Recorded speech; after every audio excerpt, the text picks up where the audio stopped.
This is an exercise in fine-tuning. There is nothing about saving anybody that's going on here today. There's nothing broken in you that we are here to fix. There is only angst in you that we are here to soothe. There's only wobble in you that is not necessary. There's only contradiction in your energy that does not serve you. And so that's what we are here about, to help you be more of who you are.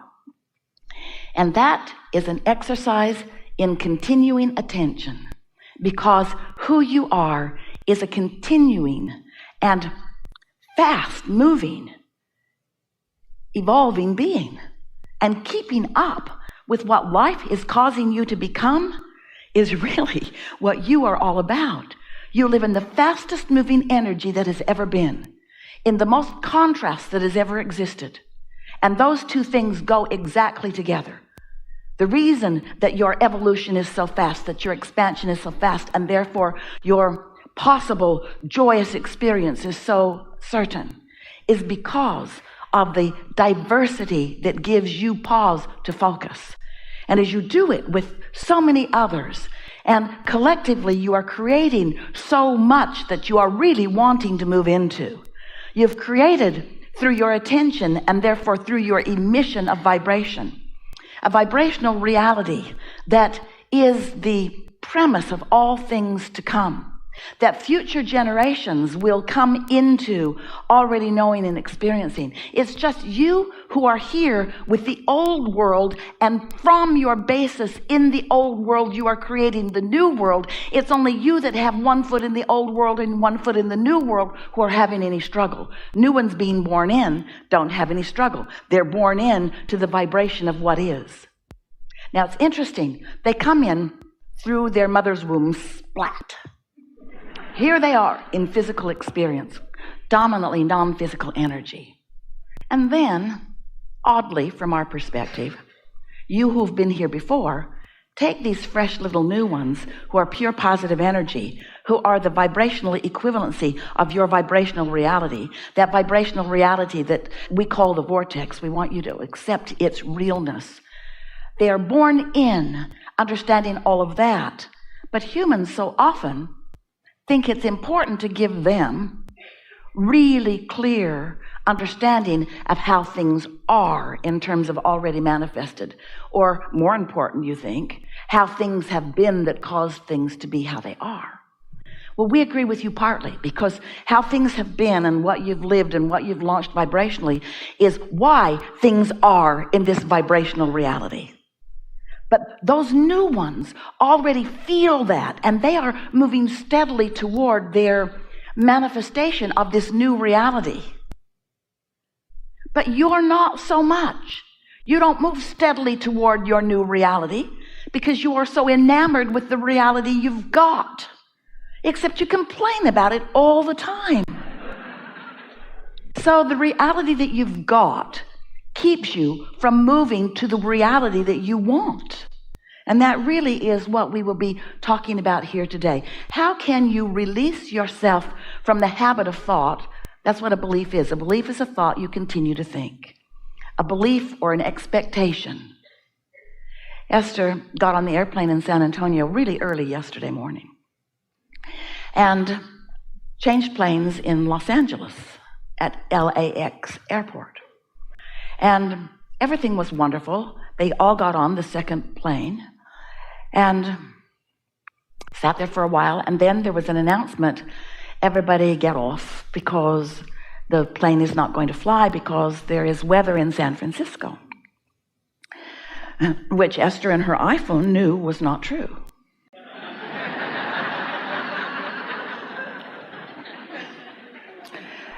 So they got off, and now Esther is flying early enough that she knows that no matter what the airline decides to do, she can get in a car and drive here. It's within her ability to do that. So she was at ease knowing that she was not going to miss all of you. But as she sat there, there was a woman, really quite animated, who was talking with the gate agent with clarity and a loud voice, and sadly, she reminded Esther of herself. because she wasn't just going to take at face value what they were saying. And as Esther listened to her, what she said made sense, even though it clashed with Esther's desire. She was saying that something, most likely some sort of anticipated weather, had slowed the San Francisco airport down enough that everyone no longer had a gate or a landing slot. And Esther had heard that before. It resonated with something that she'd heard before. And so, as Esther listened to her reasoning, the man at the gate, he was a supervisor, he listened to her, to this woman, and sort of gave her a nod and a wink that she was onto something. But Esther had done something as she came off the airplane. As she came off the airplane, she stuck her head and her first foot and her second foot and most of her body inside the cockpit. And she said to the pilots, if you really needed to be somewhere today, would you wait for this plane or would you rent a car and drive it? Would you? And the captain of the ship said, I wouldn't drive it. I'd wait for this airplane. And Esther thought, good enough. So here's Esther. She's had experiences where they have delayed a flight and delayed it and delayed it and delayed it and delayed it and delayed it and then finally canceled it. And she knows that if you wait around long enough, then there are no other options except maybe to drive all night.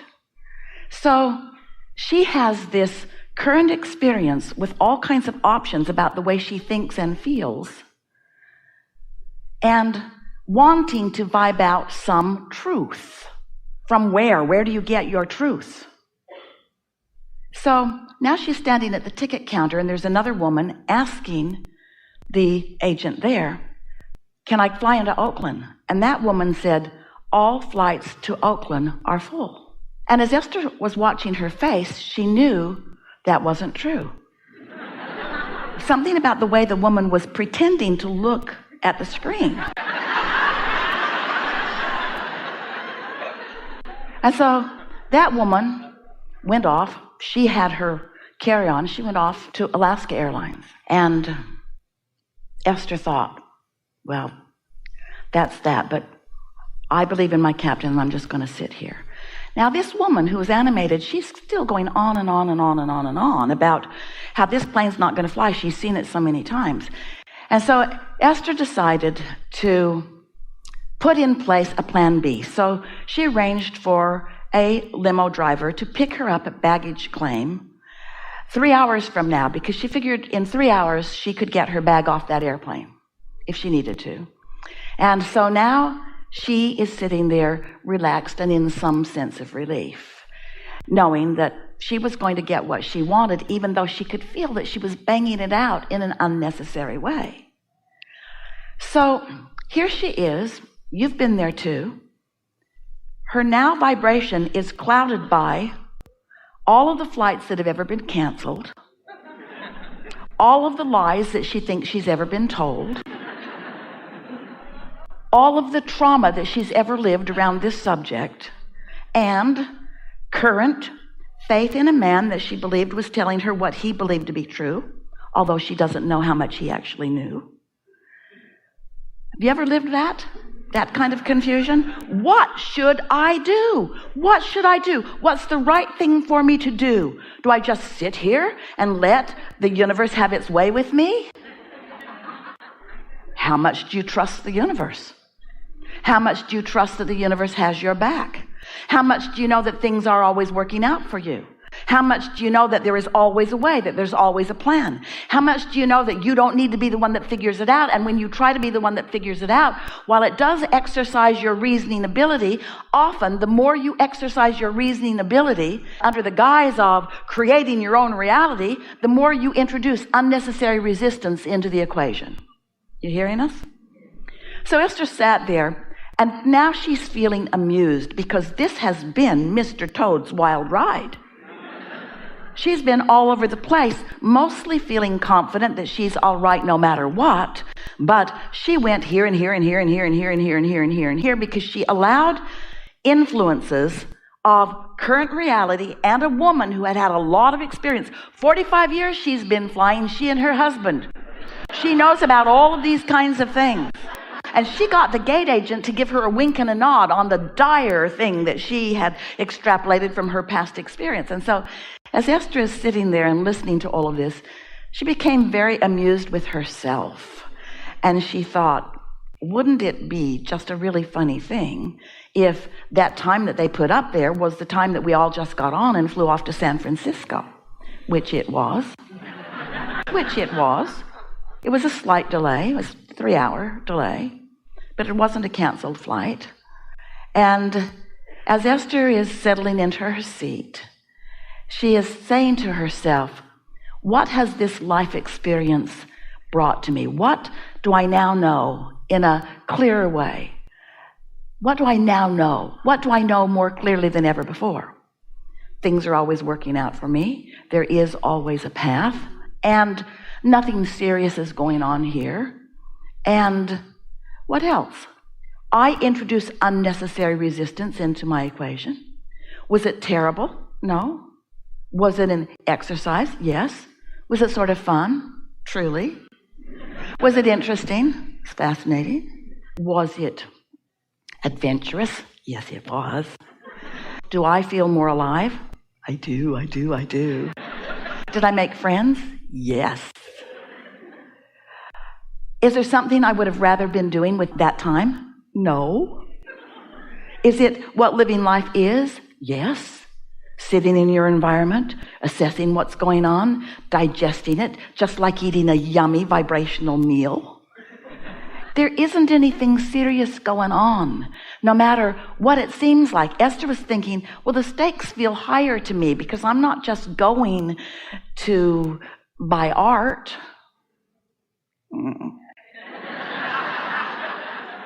I'm going for something really that feels important to me. I can't just not go. Was that ever an option? Was that ever really on the table? I can't go. And yet, isn't it sometimes tempting for you to play out the worst case scenario? You know why you do that? Because you want to feel adventure. You know why you play out the worst case scenario? You want to prove your worthiness. You know why you play out the worst case scenario? You want to triumph. Here I come to save the day. All of those reasons. So our encouragement to you is be playful in your life and have fun with it. And let the universe surprise you and delight you in as many ways as you want. But never ask the universe to give you exactly what you've planned. Because if the universe only ever gives you exactly what you've planned from your very narrow point of view, you're going to have a really boring life. But if you allow the universe to reach out to all of the possibilities, knowing who you are and what you want, and if you've practiced your knowing that things always work out for you, then you can be an active participant. That's important in this unfolding drama of the way the universe will stand on its head to give you whatever you want whenever you want it.